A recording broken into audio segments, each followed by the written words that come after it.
People often ask, how do I know what is right and what is wrong? They hope there's a simple formula, something they can memorize, follow, and feel safe. But truth is, life never gives you a checklist. Situations keep changing, and so does your mind. Then how can you fix a permanent rule for right and wrong? Right and wrong do not exist in isolation. They depend on who you are at the moment. If the you is confused, then whatever you call right will also come from confusion. If the you is full of clarity, then even a small action will carry truth.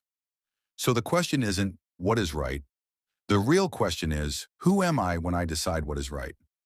When you are ruled by fear, what feels right is usually just what feels safe. When you are ruled by desire, what feels right is simply what pleases you. And when you are ruled by ego, what feels right is what gives you recognition or superiority. So look closely.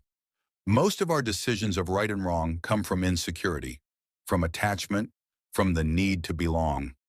That's why the wise ones say, first know yourself. When the decision maker is right, the decision will be right. You ask, should I help this person or not?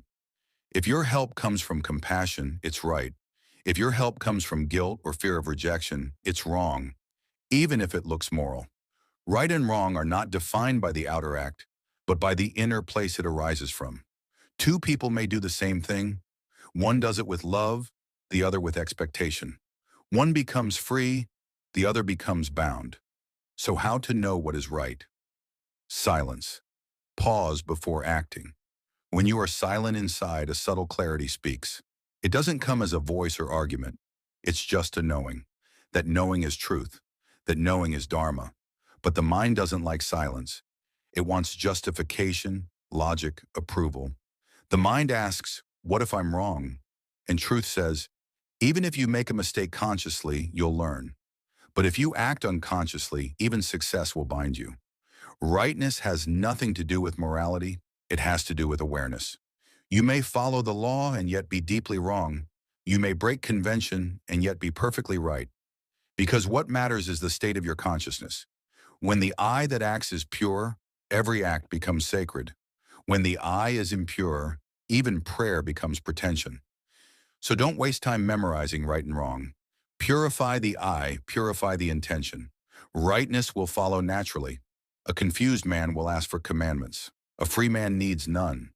When you know yourself, morality is unnecessary because awareness itself becomes your compass. In darkness, you need a map. In light, you simply see.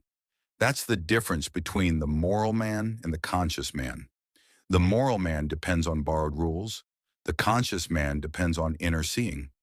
So, the next time you face a decision, don't rush. Don't run to others for advice. Don't ask, what will people say? Ask instead, from where is this desire arising? Am I acting out of fear, out of greed, or out of love? That question is meditation. And when you live with that question, the difference between right and wrong becomes self-evident.